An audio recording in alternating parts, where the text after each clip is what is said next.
Dear viewers, good evening to all of you.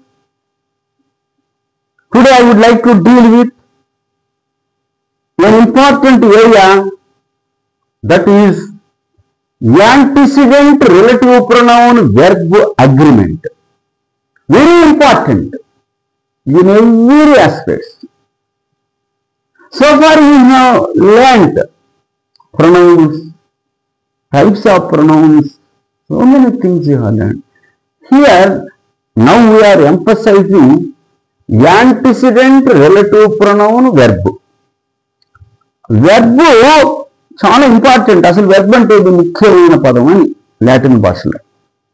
Important word verb అంటారు. దాని చాలా ఉన్నాయి, తర్వాత చూస్తాం.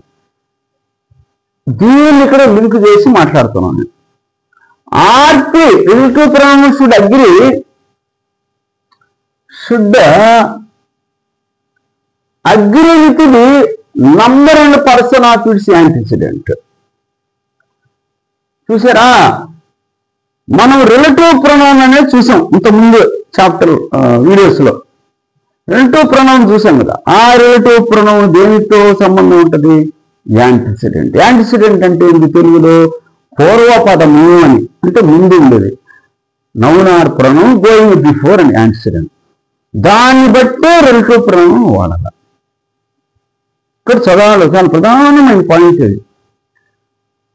రిలేటివ్ ప్రొనౌన్ అనేది యాంటిసిడెంట్ ఏ పర్సన్ లో ఉంటుంది, ఏ నంబర్ లో ఉంటుంది, సింగులరా ప్లూరలా, దాన్ని బట్టి ఆర్టీని వాడాలి. అయితే ఇక్కడ ఒక కిటుకుంది, మెలకువ. వాడే ఆర్పి తర్వాత కదా వచ్చేది, యాంటిసిడెంట్ తర్వాత కదా వచ్చేది ఆర్పి.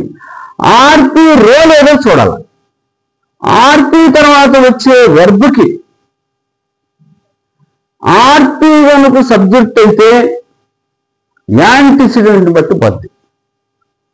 ఇది సబ్జెక్ట్ కాదనుకో, ఆబ్జెక్ట్ అయినా కాంప్లిమెంట్ అయినా మనం వర్రీ కావద్దు.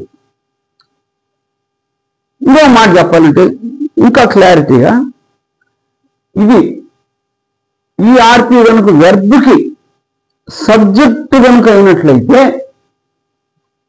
యాంటిసిడెంట్ని బట్టి పర్సను నంబరు ఆధారపడి ఉంటుంది. ఇక్కడంతా ఎగ్జాంపుల్ అయ్యాయి.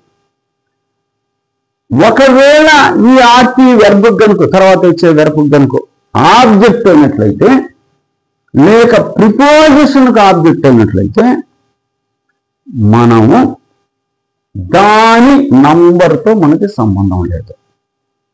అది గుర్తుంచుకోండి. సబ్జెక్ట్ అయినప్పుడు ఇష్యూ. ఇక్కడ ఇంకొకసారి చెప్తున్నా, RP should agree with the number and person of its antecedent. Hence verb also agrees with the relative pronoun. Please observe and answer suitably. బాగా 2 సార్లు చదవండి, తెలుసుద్ది. ఎగ్జాంపుల్ చూడండి, 10 ఇచ్చాను, క్లారిటీ రావాలి మీరు. ఒకటి, the boy who dash active is made the class people leader, CPM. The boy who is active, the boy who are active అనేది సమస్య ఇక్కడ. ఈ ఆర్టీ దేని బదులు వాడాము? బాయ్ బదులు కదా. బాయ్ అనే దాన్ని మీరు రెఫర్ చేస్తుంది కదా, దాటే ఈ ప్రొనౌన్ హూ అనే ప్రొనౌన్ దీన్ని రెఫర్ చేస్తుంది కదా. ఈ యాంటిసిడెంట్, ఈ పూర్వపదము థర్డ్ పర్సన్ సింగులర్ కాబట్టి, ఇక్కడ ఈ ఆర్పి వెర్బ్కి సబ్జెక్టుగా ఉంది కాబట్టి, ఈ థర్డ్ పర్సన్ సింగులర్ కాబట్టి వెర్బ్ కూడా అట్లే థర్డ్ పర్సన్ సింగులరే ఉండాలి, ప్లూరల్ కాదు. ఈజ్ పెట్టండి. Is active, is made the secret. The girls who dash nominated to the posts are my students. The girls who were nominated, who was nominated అనేది problem. ఇక్కడ ఈ ఆర్పి దేని సూచిస్తుంది? గర్ల్స్. ఈ ఆర్పి వెర్బ్కి సబ్జెక్టుగా వచ్చింది కనుక గర్ల్స్ థర్డ్ పర్సన్ ప్లూరల్ కాబట్టి verb కూడా థర్డ్ పర్సన్ ప్లూరల్ లో ఉండేట్టుగా చూసుకోవాలి. ఇక్కడ ఏమొస్తుంది? వర్. చూసారా? అలా గమనించారు. ఐ, హూ అన్నాం, ఈ తర్వాత వెర్బ్ వచ్చింది అంటే ఇది సబ్జెక్టు. ఈ హూ దేన్ని సూచిస్తుంది? ఐని. ఐ ఫస్ట్ పర్సన్ సింగులర్ కాబట్టి హూ కూడా ఫస్ట్ పర్సన్ సింగులర్ సంబంధించింది అనుకోవాలి. అంతే, ఇక నేనేమన్నా. అప్పుడేం వాడాలా? యామ్ వాడదామా, ఈజ్ వాడదామా? చాలా మంది ఐ హూ ఈజ్ అంటారు, అనకూడదు. హూ ఏం లేదా, మన ఫలానా తెలీదు, దీని అడిగితే చెప్పొద్ది. ఫస్ట్ పర్సన్ అండి, సింగులర్ అంటారు. I who am. చాలా ఇంపార్టెంట్ ఇది, చాలా తప్పు చేస్తారు ఇక్కడ. He the person that is to complete the work, that are to complete, that am to complete the work. He the person third person singular కదా, అందువల్ల వెర్బ్ కూడా సింగులర్ లో ఉండాలి. ఫస్ట్ పర్సన్ కాదు, third person singular. Person antecedent third person singular లో, తర్వాత చేరితే దానికి సంబంధించింది దట్ ఈజ్ అని. తర్వాత he that dash not with them is not live to them అన్నాడు. He that is he that are అంటాడు. హీ థర్డ్ పర్సన్ సింగులర్ అంటే యాంటిసిడెంట్, దీనికి సంబంధించిన ఆర్పి వచ్చి అది కూడా థర్డ్ పర్సన్ సింగులరే, వెర్బ్ సబ్జెక్ట్ గా ఉంది. హీ దట్ ఈజ్ అన్నాడు. ఆరోజు the man that dash is tell will suffer later. The man antecedent third person singular, ఈ దట్ కూడా దీనికి సంబంధించింది. ఇది తర్వాత రాబోయే వెర్బ్ సబ్జెక్ట్ అయింది, అది గమనించుకోవాలి. అందువల్ల ఇది కూడా థర్డ్ పర్సన్ సింగులరే దీని ప్రకారం. ద మ్యాన్ దట్ వేస్ట్స్, ఎప్పుడు కూడా third person singular. Simple print s అనేది తర్వాత చూస్తాం. ఇక్కడ ఎస్ కనుకొస్తే సింగులర్. నౌనుకి చివరి ఎస్ వస్తే ప్లూరల్, వెర్బ్ చివరి ఎస్ వస్తే సింగులర్. వెర్బ్ చాప్టర్ లో చూస్తాం. తర్వాత this is the only one of his houses. This is the only one of his houses. Houses ఉంది కదా, దట్ ఆర్ అని పెట్టేస్తారు. హౌసెస్ కదా, ఇది రిలేటివ్ ప్రొనౌన్, ఇదేమో యాంటిసిడెంట్ అనుకుంటారు. కానీ యాంటిసిడెంట్ ఇది కాదు. ఇలా ఓన్లీ వన్ ఆఫ్ అని కనిపిస్తే, ఓన్లీ వన్ అనిస్తే యాంటిసిడెంట్ ముందుకు వచ్చింది. జనరల్గా ఇక్కడ ఉండాలి యాంటిసిడెంట్, కానీ యూజువల్గా అది రూలు. కానీ ఇక్కడేమైందంటే ఈ ఫ్రేజ్లో ఓన్లీ వన్ ఆఫ్ ఇది అన్నాడంటే పరీక్షల్లో కొంప మునిగిపోయినట్టే. చాలా జాగ్రత్తగా ఉండాలి. ఈ పక్కన ఉండేదాన్ని కనుక పట్టుకున్నామంటే ఎర్ర ప్రాక్సిమిటీ అంటారు దాన్ని, నియర్నెస్. దాన్ని చూసి బ్రహ్మ పట్టం అనమాట. మనం తాడుని చూసి సర్పం అనుకోవటం అట్లా అనమాట. ఈ ప్లూరల్ అనుకోకూడదు దీన్ని, దట్ని. ఇది సింగులర్లో ఉంది, అండర్లైన్ చేశాను. అందువల్ల వెర్బ్ కూడా ఈ దట్ కూడా సింగులర్ లెక్క వేసి verb is that. This is the only one of his houses that is అని అంటే చాలా మంది తప్పు చేస్తారు. ఇది బాగా ఆలోచించండి. ఇది మెయిన్ ప్రాణం ఇక్కడ. The student that dash is vocab అంటే vocabulary can speak effective English. Vocabulary improve చేసుకున్న స్టూడెంట్ ఎఫెక్టివ్ గా మాట్లాడతావు. ఓకే, ద స్టూడెంట్ దట్ అన్నాడు. తర్వాత రాబోయే వెర్బ్కి దట్ అని ఆర్పి సబ్జెక్టు, ఆటోమేటిక్ దాని ముందు యాంటిసిడెంట్ సహాయాన్ని కోరద్దు. ఈ సింగులర్ లో ఉంటుంది, థర్డ్ పర్సన్ సింగులర్ కదా. దీని తర్వాత వచ్చే దట్టు కూడా third person singular. Improves. Improves ఆలోచించండి, బాగా ఆలోచిస్తే ఈ కరెక్ట్గా చేయగలిగితే ఇంగ్లీష్ వచ్చేసినట్టు. The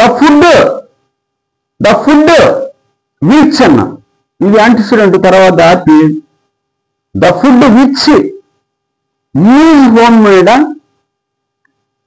are home made. ఇది సింగులర్ నౌన్ కదా ఫుడ్. ఈ విచ్ అనేటువంటి సబ్జెక్టు అంటే ఆర్పి, సబ్జెక్టుగా వాడబడిన ఆర్పి, ఇంకా తర్వాత వెర్బ్ వచ్చింది కాబట్టి వాడబడిన ఆర్పి ఫుడ్ మీద ఆధారపడి పర్సన్ నంబర్ కలిగి ఉంటుందని చెప్పాను. ఈ third person singular, which is lost the vegetables which dash. చూడండి ఇక్కడ వెర్బ్ వచ్చింది, తర్వాత విచ్, తర్వాత దానికి ఇది విచ్ అనేది సబ్జెక్ట్ అవుద్ది ఆర్పి. ఈ ఆర్పీకి లెఫ్ట్ సైడ్ ఉండేది యాంటిసిడెంట్ వెజిటబుల్స్. ఎప్పుడైతే ఈ విచ్ అనే ఆర్పి సబ్జెక్టు రోల్ అన్నాను అంటే ఇంకోసారి రిపీట్ చేసి అంతే, సబ్జెక్టు రోల్ కనుక ప్లే చేస్తే ఈ సబ్జెక్టు వెజిటబుల్స్ అనేది ఏ నంబరు ఏ పర్సన్, థర్డ్ పర్సన్ ప్లూరల్ కాబట్టి మనకి ప్లూరల్ వెర్బే తీసుకోవాలి. ఒకవేళ ఈజ్ కూడా ఉందనుకోండి, ఇక్కడ ఫస్ట్ పర్సన్ కదా, అందువల్ల అది మనకి రాదు. ఈజ్ థర్డ్ పర్సన్ అయినా సింగులర్, అది మనకు కావాల్సింది ప్లూరల్ కాబట్టి ఆర్ తీసుకోండి. అందువల్ల వీటిని 1, 2, 3 సార్లు కనుక మీరు ఇంటే మీకు మంచి కమాండ్ వస్తుంది. Agreement of verb with the subject అనే ఒక చాప్టర్ కూడా ఉంటుంది. వెర్బ్ చాప్టర్లో మాట్లాడితే ఇక్కడ కాదు. మీరు దయచేసి దీన్ని 1, 4 సార్లు వినండి, ఓపికగా వినండి. చాలా అవసరం ఓపిక. నేను గ్రూప్ సబ్జెక్టు చదివి ఉన్నాను, లాంగ్వేజ్ చదివి, కానీ పరిస్థితి ఏమైంది, లాంగ్వేజ్ ఎందుకు మనకు కమాండ్ రావట్లేదంటే ఓపిక, అబ్జర్వేషన్ అవసరం. అది బాగా చదువుతుండాలా. ఇది ఓపిక, అబ్జర్వేషన్ అవసరం, గైడెన్స్ అవసరం, మంచి బుక్స్, స్టాండర్డ్ బుక్స్ చదవాలి. కాన్సెప్ట్స్ ఈజీగా చెప్పేవాళ్ళు చెప్పే బుక్స్ చదవాలి. ఇక్కడ నేను ఈ ఎక్సైజ్ మొత్తం అంతా కూడా యాంటిసిడెంట్ రిలేటివ్ ప్రొనౌన్ మీద ఆధారపడి ఉన్నాయి. రిలేటివ్ ప్రొనౌన్ అనేది ఏమన్నాను, యాంటిసిడెంట్కి తర్వాత వచ్చే పదం. ఆ ఆర్పి అనేది వెర్బ్కి సబ్జెక్టుగా కానీ ఆబ్జెక్టుగా కానీ కాంప్లిమెంట్గా కానీ వాడబడుతుందని చెప్పాను.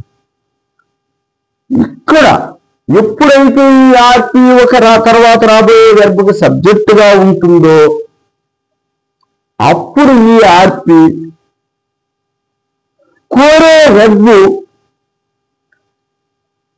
ఈ ఆర్పీకి సంబంధించినటువంటి యాంటిసిడెంట్ యొక్క నంబరు పర్సన్ బట్టి ఆధారపడి ఉంటుంది. అక్కడ అయ్యిందంటే ఇది ఆర్పి కదా, సబ్జెక్ట్గా ఉంది కదా, దీనికి ఈ ఆర్పి సబ్జెక్ట్గా ఉంది కాబట్టి వెర్బ్కి దేని బదులు వాడింది, ఫస్ట్ పర్సన్ సింగులర్ బదులు వాడారు. ఇది వచ్చింది ఇంకే రెఫర్ చేస్తున్నాం. అందువల్ల మనం యామ్ వాడాలి కానీ యూజ్ వాడకూడదు, అది గమనించాలి. ఆర్పి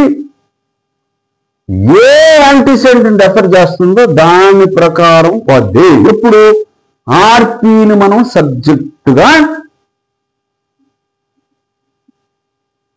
రోల్ ఇచ్చినప్పుడు, అది సబ్జెక్టుగా రోల్ ప్లే చేస్తున్నప్పుడు జాగ్రత్త చూడండి. మీరు కామెంట్స్లో కనుక దీన్ని మళ్ళీ డీల్ చేయండి అని ఎప్పుడైనా కోరితే డిఫరెంట్ ఎగ్జాంపుల్స్తో మళ్ళీ ఒక వీడియో చేస్తాం. ఓపిక్గా వినండి. Thank you very much for ever being with me.